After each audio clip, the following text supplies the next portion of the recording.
സ്വാഗതം. ഓക്കെ, എല്ലാവരും ഈ ചിത്രം നോക്കിക്കേ. എന്ത് ചിത്രം അവിടെ തന്നിരിക്കുന്നത്? ഒരു ഫാമിന്റെ ചിത്രാണല്ലേ. ഈ ഫാമിൽ എന്തൊക്കെ കൃഷി ചെയ്യുന്നുണ്ട്? പശു വളർത്തുന്നുണ്ട്, കോഴി വളർത്തുന്നുണ്ട്, പിന്നെ നെൽകൃഷിയുണ്ട്, പച്ചക്കറി കൃഷിയുണ്ട് അല്ലേ. ഓക്കെ, ഇതുപോലെ നിങ്ങളുടെ വീട്ടിൽ നിങ്ങൾ എന്തൊക്കെ കൃഷിയാണ് ചെയ്യുന്നത്? പലതരം കൃഷി ചെയ്യുന്നുണ്ടല്ലേ. അപ്പൊ എന്തിനാ നിങ്ങൾ ഇത്തരത്തിലുള്ള കൃഷി ചെയ്യുന്നത്? ഓക്കെ, സ്വന്തം ആവശ്യത്തിനും അതുപോലെ തന്നെ വരുമാനത്തിനും വേണ്ടിയാണ് നമ്മൾ ഇത്തരം കൃഷി ചെയ്യുന്നത്. ഈ വരുമാനം കൂട്ടാൻ നമുക്ക് സയൻസിന്റെ ഹെൽപ്പോടെ സാധിക്കും. അതായത് പലതരം സയന്റിഫിക് മെത്തേഡ് ഉപയോഗിച്ചും അതുപോലെ തന്നെ വെറൈറ്റി ഓഫ് പ്ലാന്റ്സ്, അനിമൽസ് ഒക്കെ യൂസ് ചെയ്തിട്ട് നമുക്ക് പ്രൊഡക്ഷൻ കൂട്ടാൻ സാധിക്കുന്നതാണ്. അപ്പൊ ഇന്ന് നമ്മൾ ഡിസ്കസ് ചെയ്യാൻ പോകുന്നത് വരുമാനം കൂട്ടുന്നതിന് വേണ്ടി നമ്മൾ സയൻസ് ഉപയോഗിച്ച് എങ്ങനെ കൃഷി ചെയ്യാം എന്നാണ്. അതായത് ആധുനിക കൃഷി രീതികളെ കുറിച്ചാണ് നമ്മൾ ഇന്ന് പരിചയപ്പെടുന്നത്. ഓക്കെ, അപ്പൊ ഇന്ന് ഞാൻ 5 കൃഷി രീതികളാണ് നിങ്ങൾക്ക് പരിചയപ്പെടുത്തി തരാൻ പോകുന്നത്. Okay, first one floriculture. എന്താണ് ഫ്ലോറികൾച്ചർ? Second one apiculture. എന്താണ് apiculture? Third one mushroom culture. പിന്നെ fourth one pisciculture. Then fifth one horticulture. Okay, അപ്പൊ നമ്മൾ ഡീറ്റെയിൽ ആയിട്ട് ഇവ എന്താന്ന് പരിചയപ്പെടും. അപ്പൊ ഫസ്റ്റ് വൺ എന്തായിരുന്നു? ഫ്ലോറികൾച്ചർ. ഓക്കെ, അപ്പൊ എന്താണ് നമുക്ക് നോക്കാം. ഫ്ലോറികൾച്ചർ ആ പേരിൽ തന്നെ ഉണ്ട്. എന്താണ്? ഒരു കൾച്ചർ ആണല്ലേ. പക്ഷെ എന്തിന്റെ കൾച്ചർ ആണെന്ന് നമുക്ക് അറിയില്ല. ഓക്കെ, അപ്പൊ ആ ടേം തന്നെ നമുക്ക് കിട്ടും. അതായത് ഫ്ലോറി, അതായത് നിങ്ങൾ ഈ ഫ്ലോറൽ ഡിസൈൻ, പിന്നെ എന്താ പറയാ ഫ്ലോറൽ പാറ്റേൺ എന്നൊക്കെ കേട്ടിട്ടില്ലേ? എന്താ അത്? എന്തോ പൂക്കളുമായിട്ട് റിലേറ്റഡ് ആണല്ലേ. അപ്പൊ ഈ ഫ്ലോറികൾച്ചർ എന്നുകൊണ്ട് ഉദ്ദേശിക്കുന്നത് പൂക്കൾ കൃഷി ചെയ്യുന്നതിനെയാണ് ഫ്ലോറികൾച്ചർ എന്ന് പറയുന്നത്. അപ്പൊ എന്തിനായിരുന്നു നമ്മൾ പൂക്കളെ കൃഷി ചെയ്യുന്നത്? ഇപ്പൊ നമുക്കറിയാം ഡെക്കറേഷൻ ആയാലും എന്തിനും നമുക്ക് പൂക്കൾ വേണല്ലേ. സോ ഈ മേഖല ഇപ്പൊ ഭയങ്കര അധികം സ്കോപ്പ് ഉള്ള ഒരു മേഖലയാണ്. സോ ഫ്ലോറികൾച്ചർ എന്ന് പറഞ്ഞാൽ നമ്മൾ പൂക്കൾ കൃഷി ചെയ്യുന്നതിനെയാണ് ഫ്ലോറികൾച്ചർ എന്ന് പറയുന്നത്. പ്രധാനമായും ചെണ്ടുമല്ലി, മുല്ലപ്പൂ, ജമന്തി, പിന്നെന്താ ഓർക്കിഡ് എന്നിവയൊക്കെയാണ് നമ്മൾ ഫ്ലോറികൾച്ചറിലൂടെ ചെയ്യുന്നത്. ഓക്കെ, അപ്പൊ ഫ്ലോറികൾച്ചർ എല്ലാവർക്കും ക്ലിയർ ആയോ? ഓക്കെ, അപ്പൊ ഇനി നമുക്ക് സെക്കൻഡ് വൺ പരിചയപ്പെടാം. അതാണ് എപ്പികൾച്ചർ. എന്താണ് എപ്പികൾച്ചർ? അപ്പൊ ഇത് എന്താ? ഒരു കൃഷി രീതിയാണ്. അതായത് നമ്മൾ എന്താ സയൻസിന്റെ സഹായത്തോടെ നമ്മൾ ശാസ്ത്രീയമായി കൃഷി ചെയ്യുകയാണ്. പക്ഷെ എന്തിന്റെ കൃഷിയാണെന്ന് നമുക്ക് അറിയില്ല. അപ്പൊ എപ്പികൾച്ചർ. അപ്പൊ നിങ്ങളോട് ഞാൻ ക്വസ്റ്റ്യൻ ചോദിച്ചോട്ടെ. അതായത് എന്താണ് എപ്പിസ് മെല്ലിഫെറ? അറിയോ ആർക്കെങ്കിലും?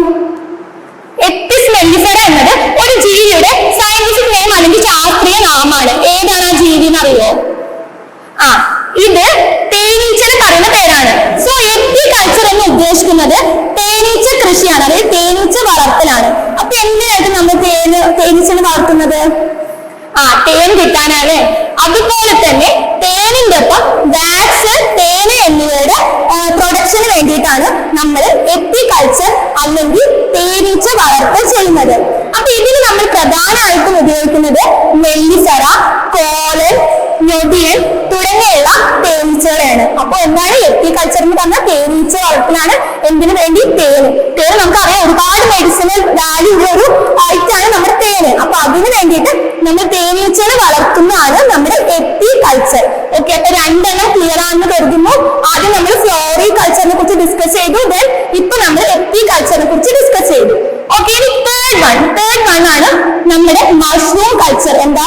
പേരിൽ തന്നെ ഉണ്ട്, ഒട്ടും കോംപ്ലിക്കേറ്റഡ് അല്ല അല്ലെ. എന്താ പേരിൽ തന്നെ നമുക്ക് കിട്ടും. കൂൺ വളർത്തുന്നതിനാണ് നമ്മൾ എന്ത് പറയാ? മഷ്റൂം കൾച്ചർ എന്നത്. അപ്പൊ നമുക്കറിയാം മഷ്റൂം പറഞ്ഞ പല വെറൈറ്റി ഉണ്ട് അല്ലെ. എഡിബിൾ ആയിട്ടുണ്ട്, അതേപോലെ തന്നെ വിഷാംശം ഉള്ളതൊക്കെ ഉണ്ട്. അപ്പൊ ഈ കൂണിന്റെ കേസിൽ എന്താ പറയുന്നത് വെച്ചാൽ നമ്മൾ കൂണിന്റെ ഭംഗി കൂടുന്നതിനനുസരിച്ച് അതിന്റെ ടോക്സിസിറ്റി അല്ലെങ്കിൽ വിഷാംശം കൂടി വരുന്നാണ് പറയുന്നത്. അപ്പൊ ഇവിടെ നമ്മൾ എങ്ങനത്തെ കൂണായിരിക്കും നട്ടു വളർത്തുക? വിഷാംശമൊന്നും ഇല്ലാത്ത നമുക്ക് കഴിക്കാൻ പറ്റിയ എഡിബിൾ ആയിട്ടുള്ള കൂണാണ് നമ്മളിവിടെ ഈ മഷ്റൂം കൾച്ചറിലൂടെ ചെയ്യുന്നത്. ഇനി നമ്മൾ ഇതിന് പ്രധാനമായിട്ട് ഉപയോഗിക്കുന്നത് ചിപ്പിക്കൂണും പാൽക്കൂണുമാണ്. ഓക്കെ, അപ്പൊ ക്ലിയർ ആയെന്ന് വിചാരിക്കുന്നു. മഷ്റൂം കൾച്ചറാണ് നമ്മളിപ്പോ ഡിസ്കസ് ചെയ്തത്. അതായത് നമ്മൾ കൂണ് കൃഷി ചെയ്യുകയാണ്. അതായത് ശാസ്ത്രീയമായ രീതിയിൽ നമ്മൾ കൂണ് കൃഷി ചെയ്യുന്നതിനെയാണ് നമ്മൾ മഷ്റൂം കൾച്ചർ എന്ന് പറയുന്നത് ഇതിന് നമ്മൾ ചിപ്പിക്കൂണും പാൽക്കൂണൊക്കെ ഉപയോഗിച്ചാണ് കൃഷി ചെയ്യുന്നത്. അപ്പൊ നമ്മൾ ഇതുവരെ 3 കൾച്ചർ, അതായത് 3 കൃഷി രീതികളെ കുറിച്ചാണ് പരിചയപ്പെട്ടത്. ഇനി നമുക്ക് 4ാമത്തെ കൾച്ചർ എന്താന്ന് നോക്കാം. അതാണ് പിസി കൾച്ചർ. എന്താണ് പിസി കൾച്ചർ? ഓക്കെ, അപ്പൊ പിസി കൾച്ചർ എന്ന് പറഞ്ഞാൽ നമുക്ക് ടേമിന് കിട്ടൂല. ഇതെന്താന്ന് വെച്ചാൽ നമ്മൾ മത്സ്യങ്ങളെ വളർത്തുന്നതിനെയാണ് പിസി കൾച്ചർ എന്ന് പറയുന്നത്. ഓക്കെ, മത്സ്യങ്ങളെ. അപ്പൊ മത്സ്യങ്ങൾ എന്തിനു വേണ്ടിയിട്ടായിരിക്കും? കഴിക്കുന്നതിനും അതുപോലെ തന്നെ നമ്മൾ അലങ്കാരത്തിനില്ലേ, കോവിഡ് ടൈമിൽ എല്ലാവരും ഒന്ന് ട്രൈ ചെയ്തിട്ടുണ്ടാവും. നമ്മൾ ഏത് മീനായിരിക്കും വളർത്തിയിട്ടുണ്ടാവുക? നമ്മൾ അലങ്കാരത്തിന് വേണ്ടിയിട്ട് നമ്മുടെ ഗപ്പി മീന്, അതുപോലെ തന്നെ നമ്മുടെ ഗോൾഡൻ ഫിഷ് ഇല്ലേ, അതുപോലെ അലങ്കാരത്തിനും അതുപോലെ തന്നെ കഴിക്കാൻ വേണ്ടി നമ്മൾ മത്സ്യ കൃഷി ചെയ്യുന്നതിനെയാണ് നമ്മൾ പിസി കൾച്ചർ എന്നുകൊണ്ട് ഉദ്ദേശിക്കുന്നത്. അപ്പൊ ഈ കഴിക്കുന്ന വിഭാഗത്തിൽ നമ്മൾ പ്രധാനമായിട്ടും രോഹു, കട്ല തുടങ്ങിയ മീനുകളെയാണ് നമ്മൾ ഇങ്ങനെ വളർത്താറുള്ളത്. അപ്പൊ പിസി കൾച്ചർ എല്ലാവർക്കും ക്ലിയർ ആയില്ലേ? പിസി കൾച്ചർ എന്ന് പറഞ്ഞാൽ ശാസ്ത്രീയമായി നമ്മൾ മീൻ വളർത്തുന്നതിനെയാണ് പിസി കൾച്ചർ എന്ന് പറയുന്നത്. അപ്പൊ ഇനി നമുക്ക് 5th വൺ, അതായത് ലാസ്റ്റ് വൺ നമുക്ക് നോക്കാം. അതാണ് ഹോർട്ടികൾച്ചർ. എന്താണ് ഹോർട്ടികൾച്ചർ? അപ്പൊ ഹോർട്ടികൾച്ചർ എന്ന് ഉദ്ദേശിക്കുന്നത് പഴങ്ങളെയും പച്ചക്കറികളെയും നമ്മൾ വളർത്തുക. അതായത് ശാസ്ത്രീയമായി പഴങ്ങളും പച്ചക്കറിയും കൃഷി ചെയ്യുന്നതിനാണ് നമ്മൾ ഹോർട്ടികൾച്ചർ എന്ന് പറയുന്നത്. അപ്പൊ ഇത് നമ്മൾ നാടൻ പഴങ്ങളും നാടൻ പച്ചക്കറികളും കൂടാതെ ഇപ്പോ നമ്മൾ ട്രെൻഡിങ് ആയിട്ട് നമുക്ക് എന്താ റംബുട്ടാൻ, അതുപോലെ തന്നെ ലിച്ചി, അതുപോലെയുള്ള ഫ്രൂട്ട്സ് ഒക്കെ ഇപ്പൊ വരുന്നുണ്ട്. അതൊക്കെ കൃഷി ചെയ്യുന്ന രീതിയാണ് എന്ത്? നമ്മുടെ ഹോർട്ടികൾച്ചർ. അപ്പൊ ഹോർട്ടികൾച്ചർ എന്തായിരുന്നു? നമ്മുടെ ആധുനിക രീതിയിൽ അല്ലെങ്കിൽ ശാസ്ത്രീയമായി പഴങ്ങളും പച്ചക്കറികളും വളർത്തുന്ന അല്ലെങ്കിൽ കൃഷി ചെയ്യുന്നതിനെയാണ് നമ്മൾ ഹോർട്ടികൾച്ചർ എന്ന് പറയുന്നത്. ഓക്കെ, അപ്പൊ നമ്മൾ ഇന്ന് 5 കൃഷി രീതിയാണ് ഡിസ്കസ് ചെയ്തത്. സോ ഫസ്റ്റ് വൺ ഫ്ലോറികൾച്ചർ ആയിരുന്നു, ദെൻ എപ്പികൾച്ചർ പറഞ്ഞു, പിന്നെ നമ്മൾ മഷ്റൂം കൾച്ചർ പറഞ്ഞു, പിന്നെ 4th വൺ പിസി കൾച്ചർ പറഞ്ഞു, 5th വൺ നമ്മൾ ഹോർട്ടികൾച്ചർ പറഞ്ഞു. അപ്പൊ നമ്മൾ ഇന്ന് ആധുനിക കൃഷി രീതികളാണ് ഡിസ്കസ് ചെയ്തത്. ഇതിലൂടെ നമുക്ക് വരുമാനം ഇൻക്രീസ് ചെയ്യാൻ പറ്റുന്ന കൃഷി രീതികളാണ് നമ്മളിപ്പോ പരിചയപ്പെട്ടത്. അപ്പോ ഇന്നത്തെ ക്ലാസ് എല്ലാവർക്കും മനസ്സിലായി എന്ന് കരുതുന്നു. ഓക്കെ, താങ്ക് യു, നന്ദി.